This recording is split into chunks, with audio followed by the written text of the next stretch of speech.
আমাদের তো সামাজিকভাবে সবাইকে, যেটা আমি বারবার বলছি, কোরআন সুন্নাহর আদর্শে ওদেরকে আদর্শ দেওয়া এবং আমাদেরকে নৈতিক শিক্ষায় শিক্ষিত করতে হবে। আমি সবাইকে ধন্যবাদ জানাচ্ছি। আসসালামু আলাইকুম ওয়া রাহমাতুল্লাহি ওয়া বারাকাতুহু। তাহলে আমরা নিজের জীবনকে সুন্দর করতে পারবো, আমরা সমাজকে সুন্দর করতে পারবো এবং আমরা শহর ভাইয়া একটু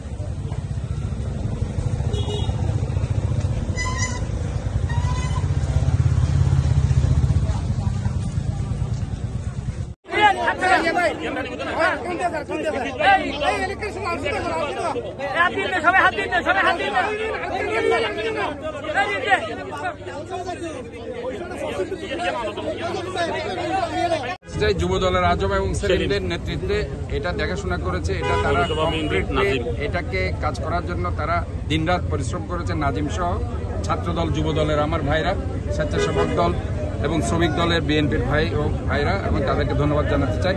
যেটা আপনি বলছিলেন, দেখুন আজকে এই খাল খনন কর্মসূচি শুধু গ্রামে নয়, আজকে খাল খনন কর্মসূচি আমরা শহরে করে জলাবদ্ধতা দূর করতে সক্ষম হয়েছি।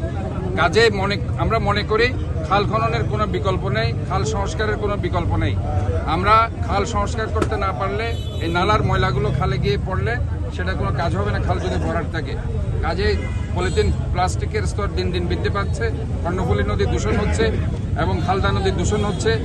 এখানে আমাদের আরেকটি সাঙ্গু নদী, সেটাও দূষণ হচ্ছে। কাজে আমাদেরকে খাল খনন কর্মসূচির কোনো বিকল্প নেই। আমরা মনে করি শহীদ প্রেসিডেন্ট জিয়াউর রহমান সেই 1978, 79, 80 সালে যে খাল খনন কর্মসূচির মধ্যে দিয়ে কৃষিকে বৈপ্লবিক পরিবর্তন ধারণ করেছিলেন এবং যে পরিমাণ খাদ্য মজুদ ছিল যেটা আমরা বিদেশে রপ্তানি করতে পারতাম, এই অবস্থায় আবারও আমাদেরকে আসতে হবে। আমাদেরকে যদি অর্থনৈতিক মুক্তি পেতে হয়, পাশাপাশি যদি আমাদেরকে স্বাবলম্বী হতে হয় এবং স্বনির্ভর বাংলাদেশ করতে হয়, শহীদ প্রেসিডেন্ট জিয়ার এই দর্শন যেটা উনি দিয়েছেন সেটাতে আমাদের ফেরত আসতে হবে।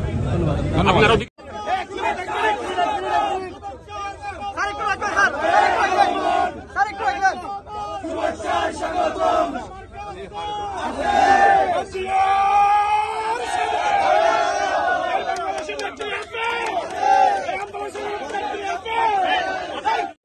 আমাদের রোগ সমস্ত কিছু আমাদেরকে উনি যাতে দূর করে দেন এবং আমরা সবাই ওনার কাছে শুকরিয়া আদায় করে যাচ্ছি।